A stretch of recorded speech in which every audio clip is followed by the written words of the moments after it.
Selamat berjumpa kembali saudara-saudari yang mengasihi dan dikasihi oleh Tuhan Yesus Kristus. Saya akan melanjutkan dari 1 Petrus pasal yang pertama, mulai dengan ayat yang ke-10 sampai dengan yang ke-12. Saya akan mengajak saudara berdoa. Bapa di surga, terima kasih, terpujilah namamu. Engkau adalah Allah yang sangat mengasihi kami manusia. Ajar kami mengerti akan Engkau, ajar kami mengerti akan firman-Mu, ajar kami mengerti akan kasih-Mu Tuhan, yang sudah merencanakan dan merindukan untuk menyelamatkan setiap manusia. Ampuni dosa-dosa kami, ajar kami melalui firman-Mu, berfirmanlah kepada kami, biarlah kami juga boleh bertumbuh di dalam pengenalan akan Engkau, juga di dalam iman dan perbuatan. Ampuni dosa-dosa kami Tuhan, dalam nama Tuhan Yesus kami boleh berdoa dan mengucap syukur. Amin. Saudara, saat ini saya akan melanjutkan dari 1 Petrus pasal yang pertama, mulai dengan ayat 10 sampai dengan 12, demikian isi firman Tuhan.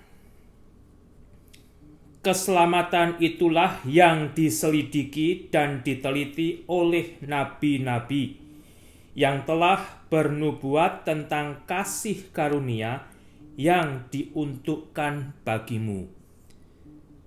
Dan mereka meneliti saat yang mana dan yang bagaimana yang dimaksudkan oleh Roh Kristus yang ada di dalam mereka, yaitu Roh yang sebelumnya memberi kesaksian tentang segala penderitaan yang akan menimpa Kristus dan tentang segala kemuliaan yang menyusul sesudah itu.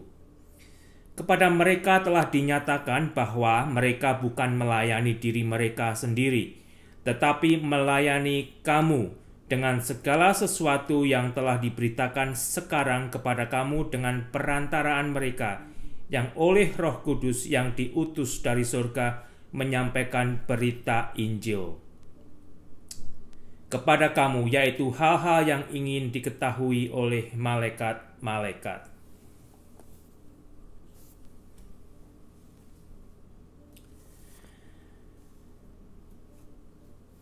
Kalau saudara ditanya tentang iman saudara, tentang kekristenan saudara, lah kok kamu itu jadi Kristen, ya? Kok kamu itu jadi Kristen, apa alasannya, ya? Dari mana sih Tuhan kamu Yesus itu asalnya, ya? Apa saudara yang kira-kira akan saudara jawab kepada orang yang bertanya? Sudahkah saudara memiliki kepastian, keyakinan untuk menjawab pertanyaan tersebut, ya? Apa sih alasan kamu kok pilih jadi Kristen, ya? Apa sih alasan kamu yang membuat kamu itu, ya, tidak memilih kepercayaan atau agama lain? Dari mana sih? Gimana sih? Coba jelaskan asal mula Tuhan kamu Yesus itu dari mana, gitu. Kira-kira apa saudara yang saudara mau jawab kepada mereka? Punyakah saudara jawaban? Ya. Punyakah saudara jawaban? Itu sangat penting sebenarnya untuk kita renungkan sebagai orang Kristen, ya. Sehingga kita akhirnya diperlengkapi oleh kitab suci untuk menjawab setiap pertanyaan, bahkan pertanyaan yang menyudutkan iman kita, pertanyaan yang seolah-olah menyangkali iman kita. Itu perlu kita renungkan sebagai orang Kristen, ya. Sehingga saya dan saudara boleh dipakai Allah untuk menyampaikan isi berita kitab suci ini yang sebenarnya berintikan akan kasih Allah kepada manusia. Kasih Allah kepada manusia, yaitu rencana Allah untuk menyelamatkan semua manusia yang sudah berdosa, ya. Dikatakan di ayat ke-10, keselamatan itulah yang diselidiki dan diteliti oleh nabi-nabi. Kalau saudara kembali membuka di Kejadian pasal pertama, ayat pertama, di situ dikatakan firman Tuhan, pada mulanya Allah menciptakan langit dan bumi. Pada mulanya Allah Elohim, Allah Bapa, Allah Anak, dan Allah Roh Kudus ada bersama-sama menciptakan langit dan bumi. Sebenarnya Alkitab, kitab suci, sudah mengajarkan kepada kita jikalau Yesus itu sudah ada sejak semula.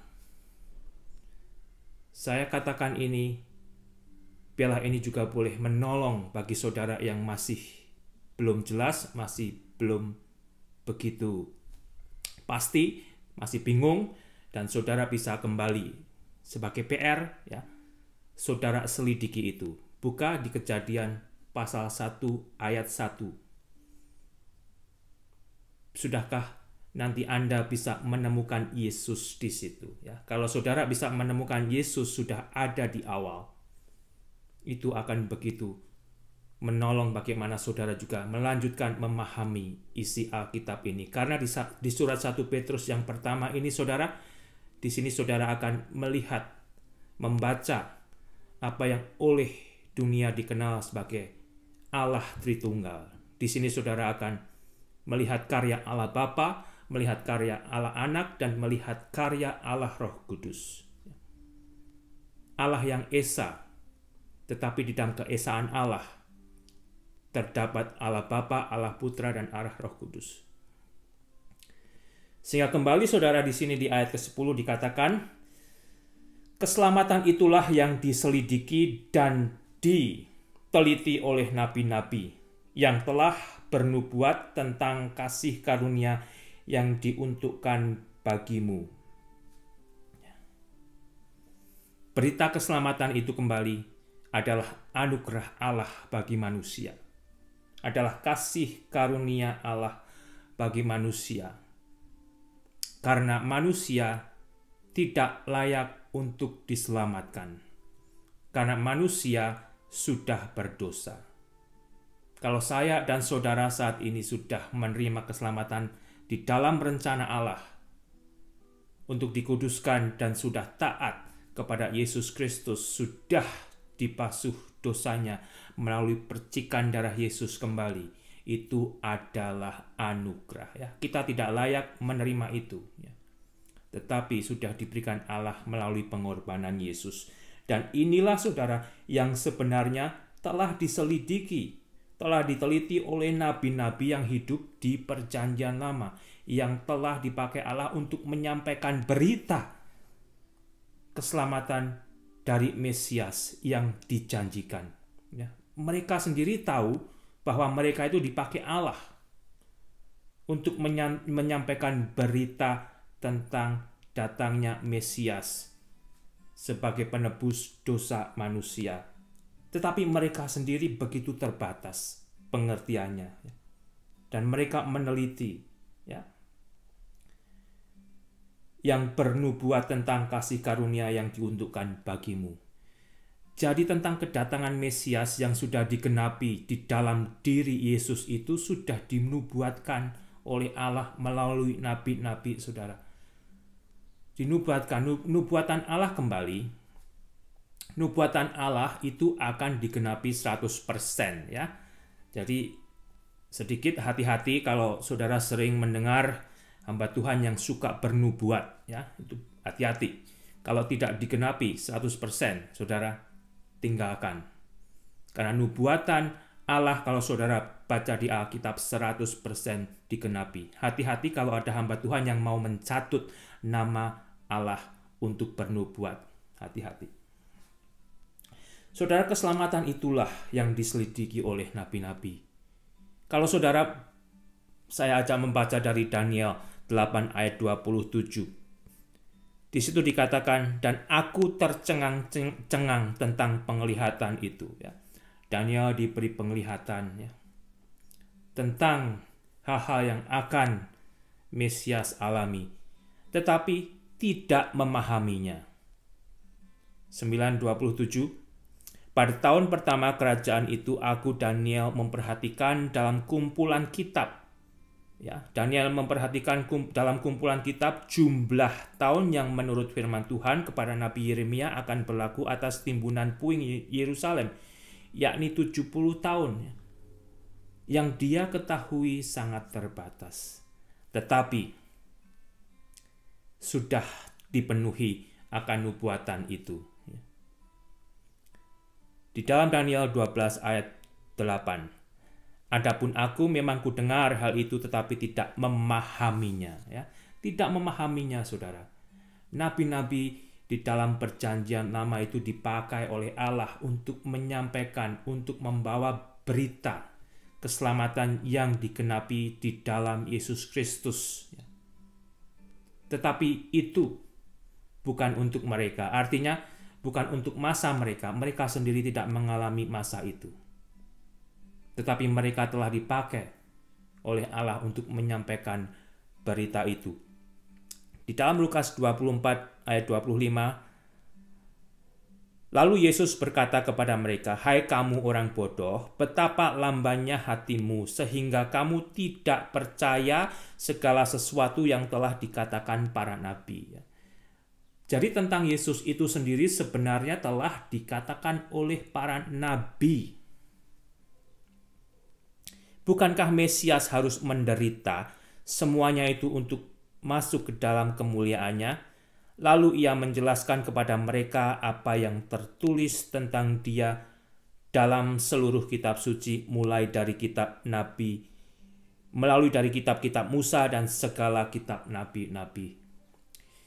Sehingga kalau kembali saudara ingin mengerti dari mana asalnya Yesus, itu sudah ada di dalam kitab suci.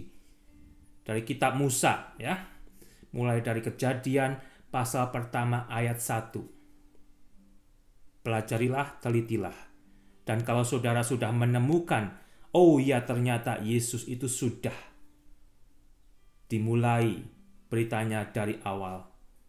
Jangan hanya menjadi orang yang pandai untuk meneliti, saudara. Karena itu tidak akan membawa kebahagiaan bagi jiwa saudara. Terimalah kebenaran yang engkau akan temukan dan aminkanlah di dalam hidup saudara. Dan itu, saudara, yang akan membawa saudara kepada keselamatan yang sudah direncanakan oleh Allah bagi manusia. Karena nubuatan itu juga dikatakan di dalam 2 Petrus ayat 1, pasal 1 ayat 21, sebab tidak pernah nubuat dihasilkan oleh kehendak manusia, tetapi oleh dorongan Roh Kudus, orang-orang berbicara atas nama Allah. Sehingga kembali hati-hati untuk menghadapi hamba Tuhan yang suka bernubuat, katanya mendengar suara dari Allah. Ya. Kalau itu tidak 100%, hindarilah. Dan mereka meneliti, di ayat ke-11 dikatakan, dan mereka ini, nabi-nabi ini meneliti saat yang mana dan yang bagaimana yang dimaksudkan oleh Roh Kristus yang ada di dalam mereka, yaitu Roh yang sebelumnya memberi kesaksian tentang segala penderitaan yang akan menimpa Kristus dan tentang segala kemuliaan yang menyusul sesudah itu. Loh, kok di masa nabi-nabi sudah ada Roh Kristus, ya? Roh Kristus, bukannya Kristus baru dilahirkan beberapa ratus tahun kemudian, 1000 bahkan 2300 tahun kemudian dari nubuatan itu. Kok sudah ada Roh Kristus? Sehingga kembali saudara, pelajarilah, selidikilah kitab suci ini. Karena Kristus itu sudah ada sejak awal, ya. Bukan seperti yang dikatakan oleh saksi Yehova, mungkin kelompok-kelompok yang lain yang mengatakan jikalau Yesus itu adalah bagian daripada ciptaan Allah. Tidak.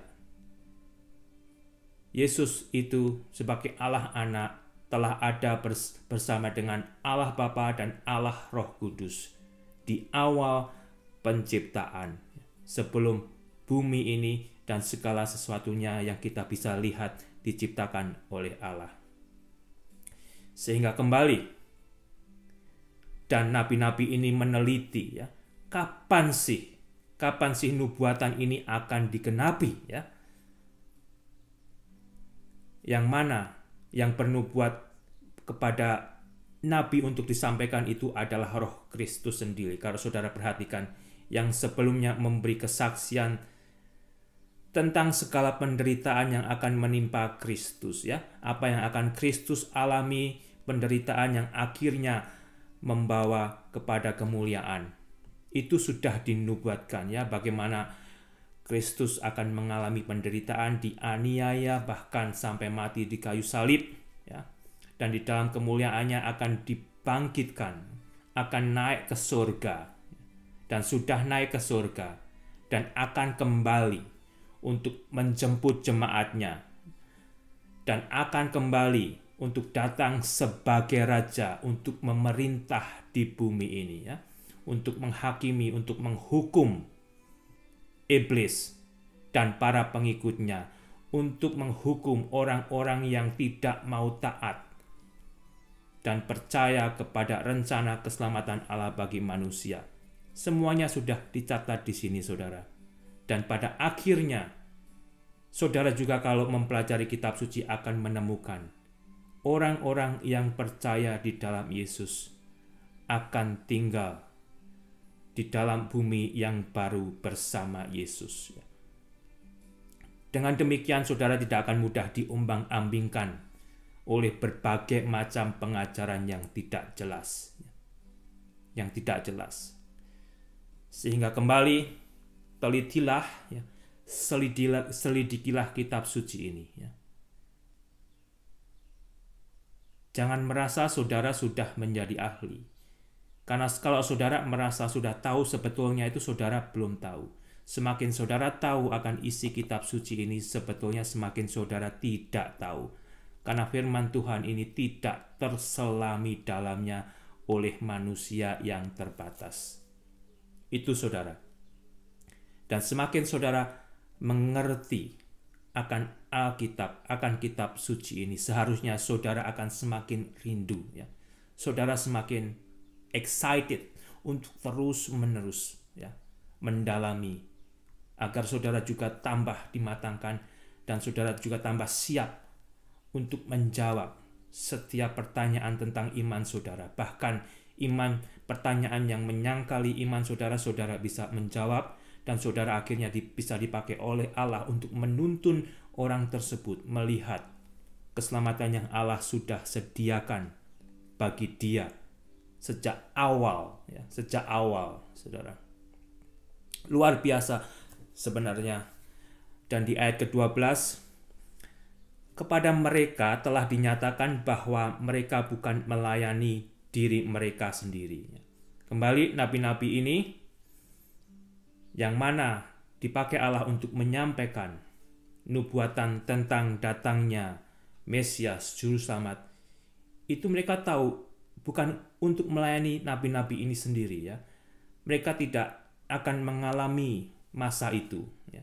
Tetapi mereka dipakai oleh Allah untuk menyampaikan berita itu. Tetapi melayani mereka yang hidup di masa Yesus hidup, ya. Dan segala sesuatu yang telah diberitakan sekarang kepada kamu dengan perantaraan mereka oleh Roh Kudus yang diutus dari surga, menyampaikan berita Injil kepada kamu, yaitu hal-hal yang ingin diketahui oleh malaikat-malaikat. Bahkan malaikat-malaikat pun ingin mengetahui berita ini, berita Injil ini, berita keselamatan, kabar sukacita ini. Malaikat-malaikat itu ingin mengetahui, saudara, ya.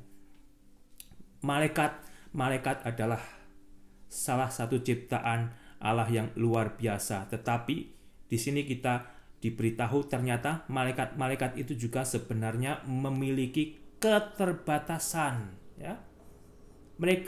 Malaikat-malaikat ini bukanlah Allah, ya. Terbatas, tidak maha tahu, saudara. Malaikat-malaikat ini menjalankan tugasnya kalau mendapat perintah dari Allah, ya. Kalau tidak mendapat perintah dari Allah, ia tidak menjalankan tugas itu, ya. Jadi janganlah berdoa kepada malaikat, saudara. Masih ada orang-orang Kristen yang berdoa kepada malaikat. Itu tidak pada tempatnya.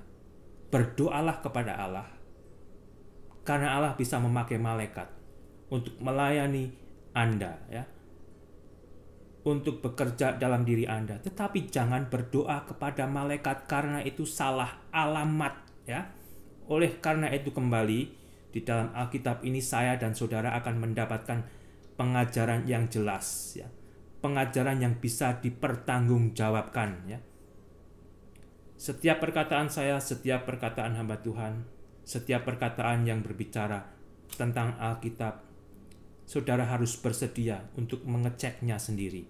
Apakah itu sesuai dengan Alkitab? Dan kembali, senantiasa saudara berdoa kepada Tuhan agar Roh Kudus menjadi guru utama saudara yang akan membenarkan setiap yang saudara dengar, setiap yang Anda dengar, setiap yang Anda kira benar. Biarlah Roh Kudus memimpin akhirnya dan membawa saya dan saudara kepada kebenaran yang pas seperti yang dimaksudkan oleh Alkitab, saudara. Sehingga dari sini saya dan saudara akan diperlengkapi untuk mengerti berita Injil, ya. Untuk mengerti berita Injil dan untuk dipakai oleh Allah menjadi saluran berkat untuk memperdengarkan berita Injil ini juga kepada manusia yang belum percaya. Tidak mudah, saudara, tidak mudah, ya. Di dalam Yakobus 1 ayat 25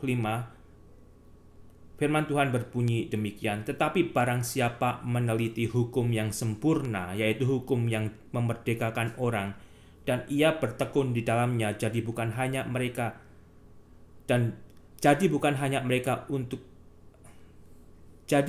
mendengar untuk melupakannya, tetapi sungguh-sungguh melakukannya, ia akan berbahagia oleh perbuatannya. Akan saya ulang, saya bacanya melompat-lompat tadi. Tetapi barang siapa meneliti hukum yang sempurna, yaitu hukum yang memerdekakan orang, dan ia bertekun di dalamnya, jadi bukan hanya mendengar untuk melupakannya, tetapi sungguh-sungguh melakukannya, ia akan berbahagia oleh perbuatannya.